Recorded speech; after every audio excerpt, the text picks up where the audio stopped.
Sa pagkamatay po ng higanteng buhayang si Lolo ng Agusan del Sur, muli pinaalala ng isang environmental group na pinakamainam pa rin daw sa mga hayop gaya ng buhaya na hayaan sila sa natural nilang tahanan. Kung hindi man ito magawa dahil malapit sa komunidad ng tao, dapat pong gumawa ng buffer zone sa kanilang tinitirhan o bigyan po sila ng napakalaking kulungan. Balita hatid ni Jamie Santos.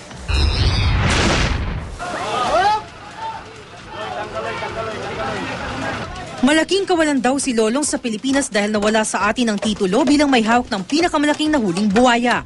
Ang hamon daw ngayon, paano mabubuhay ang mga buwaya sa mundo ng tao.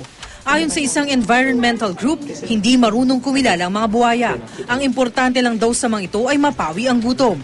At para hindi naman daw mawala ng saysay ang pagkamatay ni Lolong, dapat gumawa ng buffer zone sa Agusan Marsh kung saan siya nahulit ang iba pang malalaking buwaya. Baka pwedeng mangisda doon sa area nila, pero kung magtatayo tayo ng mga bahay doon at mag-aalaga tayo ng mga manok o baboy by the water's edge, we are inviting disaster. Sakaling may mahuli muling malaking buwaya, mainam daw na magkaroon ng kulungang aabot sa kalahating ektarya ang laki at maraming tubig katulad ng natural habitat ng mga ito.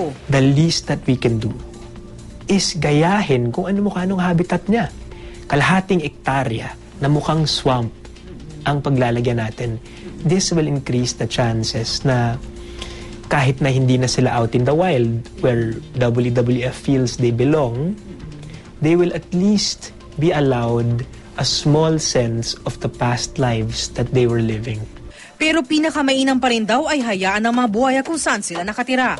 Sa pagkamatay ni Lolong na may habang 20.24 feet, naibalik kay Cassius ng Australia ang titulo bilang world's largest crocodile in captivity. 17 feet at 11 inches ang haba ni Cassius. Pero mas mahaba raw sa kanya si Pangil ng Davao Crocodile Park na may habang 18 feet base sa pagsukat ng kanyang mga caretaker. Pambato naman ng Palawan Wildlife Rescue and Conservation Center si Macmac, may habang 17 feet. Nasa Palawan din si Valentino na may habang 15.5 feet, kasamang isa pang buwayang Valentina na may habang 11.7 feet.